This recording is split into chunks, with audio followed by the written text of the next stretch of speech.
Assalamualaikum warahmatullahi wabarakatuh. Alhamdulillah hamdan katsiran thayyiban mubarakan fih kama yuhibbu rabbuna wa yardah.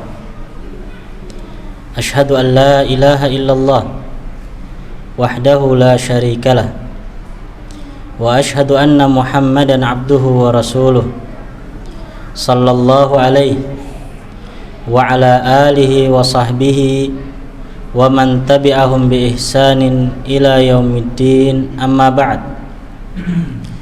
Fa inna asdaqal hadithi kitabullah wa khairal huda huda Muhammadin sallallahu alaihi wa ala alihi wa sallam wa syarral umuri muhdatsatuha fa inna kulla muhdatsatin bid'ah wa kulla bid'atin dhalalah wa kulla dhalalatin finnar.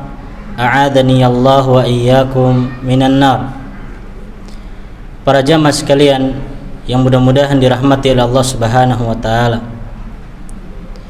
Alhamdulillah, segala puji dan syukur hendaknya selalu kita panjatkan kepada Allah Subhanahu wa taala. Dikarenakan Allah Subhanahu wa taala tidak pernah bosan, terus-menerus dan senantiasa memberikan nikmat-nikmatnya kepada kita, yang mana kita tidak akan mampu untuk menghitung nikmat-nikmatnya Allah Subhanahu wa taala yang Allah berikan kepada kita. Oleh karena itu, termasuk dari sifatnya seorang muslim, termasuk dari sifatnya seorang mukmin adalah selalu bersyukur kepada Allah Subhanahu wa taala. Para jamaah sekalian yang mudah-mudahan dirahmati oleh Allah Subhanahu wa taala, kalau kita membahas tentang tauhid ar-rububiyah, maka maknanya kita membahas tentang perbuatan-perbuatan Allah Subhanahu wa taala, yang mana tauhid rububiyah adalah hendaknya kita meyakini bahwasannya Allah Subhanahu wa taala adalah zat yang menciptakan kita. Demikian pula kita meyakini bahwasanya Allah Subhanahu wa taala adalah zat yang memberikan rezeki kepada kita. Demikian juga kita meyakini bahwasanya Allah Subhanahu wa taala adalah zat yang memiliki alam semesta. Demikian juga kita meyakini bahwasanya Allah Subhanahu wa taala adalah zat yang mengatur alam ini. Inilah makna dari tauhid ar-rububiyah, yang mana setiap muslim pasti meyakini tauhid ini. Setiap orang yang di dalam hatinya ada keimanan kepada Allah Subhanahu wa taala pasti meyakini tentang tauhid ar-rububiyah. Bahkan para ulama menjelaskan tidak ada yang menentang dan tidak ada yang menentang tauhid rububiyah atau menolak tauhid rububiyah melainkan hanya Fir'aun, yang dia mengatakan bahwasanya ana rabbukumul a'la. Kata Fir'aun, saya adalah Rabb kalian yang paling tertinggi.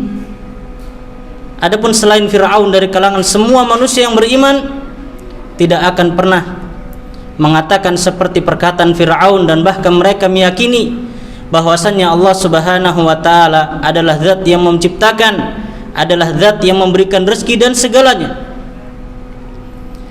Akan tetapi para jamaah sekalian, yang ingin kita titik beratkan di sini adalah pengaruh tauhid rububiyah itu sendiri kepada kehidupan seorang hamba. Apa sih pengaruhnya? Apa sih buah yang akan dihasilkan dari tauhid rububiyah itu sendiri? Kalau kita memerungi tentang makna rububiyah, tentang meyakini bahwasanya Allah Subhanahu wa taala adalah zat yang menciptakan, zat yang memberikan rezeki, maka kita akan mendapatkan ketentraman di dalam kehidupan kita ini. Dan inilah di antara buah dan pengaruh tauhid rububiyah di dalam kehidupan seorang hamba, yaitu akan membuat hamba tersebut tenang, tidak gelisah, selalu bersyukur kepada Allah dan tidak pernah congkak maupun sombong. Kita ambil contoh. Kalau kita meyakini bahwasanya Allah Subhanahu wa taala adalah Ar-Razzaq, zat yang memberikan rezeki, maka kita akan tenang. Kenapa bisa seperti itu? Dikarenakan kita meyakin bahwasannya yang memberikan rezeki kita adalah Allah Subhanahu wa taala. Sehingga kita tidak pernah gundah gulana. Kita tidak akan pernah merasa gelisah. Kita akan tenang, nyaman. Karena di dalam hadis yang sahih dari Nabi alaihi salatu wasallam, Nabi pernah bersabda bahwasanya seorang hamba tidaklah akan meninggal atau mati melainkan sampai rezekinya sempurna. Dengan arti kata, kalau kita meyakini tauhid rububiyah ini, maka kehidupan kita akan tenang, kehidupan kita akan nyaman. Tatkala kita mendapatkan rezeki dari Allah Subhanahu wa taala, kita tidak akan congkak dan tidak akan sombong. Kenapa? Karena kita meyakini yang memberi adalah Allah, atau dengan arti kata yang lain, kita hanya diberi. Yang memberi adalah Allah Subhanahu wa taala, bukan kita. Jadi Allah memberi kepada kita rezeki tersebut, bukan kita yang menghasilkannya. Adapun kalau kita bekerja, itu hanya sekedar sebab. Hanya sekedar sebab. Adapun rezeki Allah yang memberi. Kalau Allah Subhanahu wa taala tidak memberikan rezeki kepada seorang hamba, walaupun dia berusaha dari mulai pagi sampai petang, dia tidak akan mendapatkan rezeki. Karena Allah lah yang telah menetapkan rezekinya. Walaupun dia sudah berupaya untuk mendapatkan hasil yang melimpah, harta yang banyak, tapi kalau Allah tidak memberikan rezeki kepada dia, tidak dia akan mendapatkan rezeki. Sehingga akhirnya tatkala dia berusaha bekerja, mendapatkan bayaran yang murah, mendapatkan gaji yang sedikit, dia tidak gelisah, dia tenang, dan dia meyakini seperti inilah rezekiku hari ini. Dia mendapatkan sehari 50.000, dia yakin ini rezekiku. Atau dia membuka suatu usaha, kemudian ternyata di depannya ada orang lain yang membuka usaha seperti usahanya.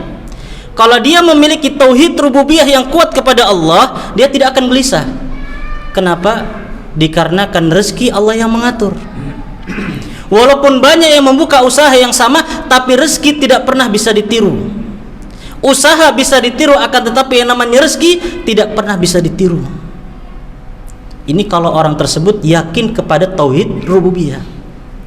Tapi berbeda halnya dengan orang yang dia tidak memiliki keyakinan rububiyah, tidak memiliki keyakinan tauhid rububiyah yang kuat, maka hidupnya akan gelisah, gundah gulana. Seperti contoh tadi, dia ada membuka usaha, disaingi sama di depannya buka usaha yang sama, dia akan gelisah. Bagaimana nanti? Ya, pelangganku akan lari begini dan begitu. Ini tidak lain dikarenakan masalah pada tauhid rububiyahnya. Masalah pada tauhid rububiyahnya, sehingga akhirnya memunculkan keadaan-keadaan yang seperti itu.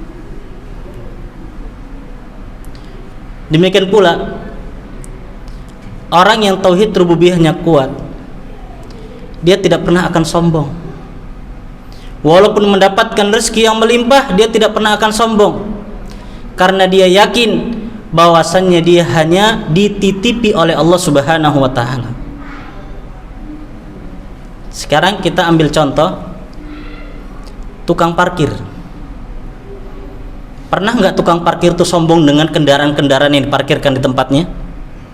Ada mobil Masya Allah berjejer-jejer, ada motor berjejer-jejer. Kira-kira dia sombong nggak dengan motor dan kendaraan tadi? Nggak akan pernah. Kenapa? Karena dia hanya sekedar dititipi. Kemudian ketika mobil tersebut diambil atau motor itu diambil oleh pemiliknya, apakah dia bisa marah? Memarahi orang yang mengambil tadi? Al-jawab juga tidak.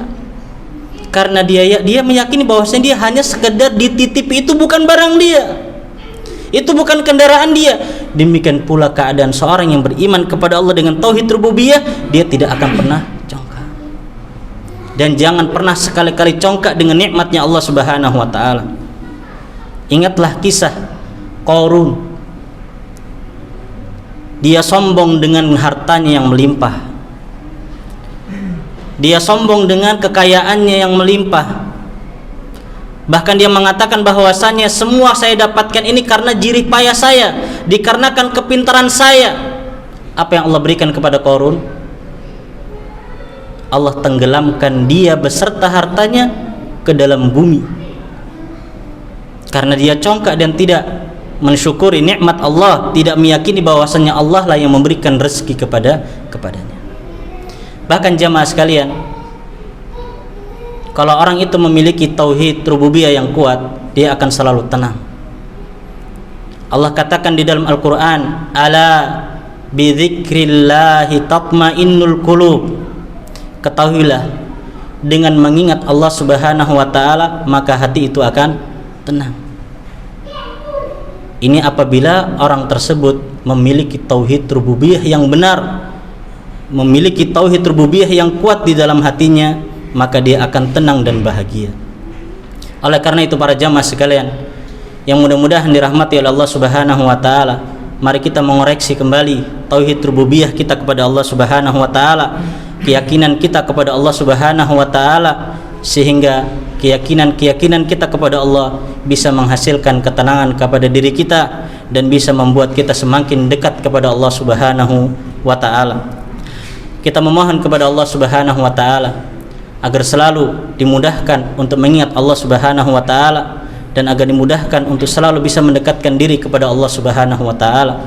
Dan kita juga meminta kepada Allah Subhanahu wa taala agar dijauhkan dari segala macam perkara yang bisa membuat kita lupa dari Allah Subhanahu wa taala sehingga kita merugi dunia dan akhiratnya.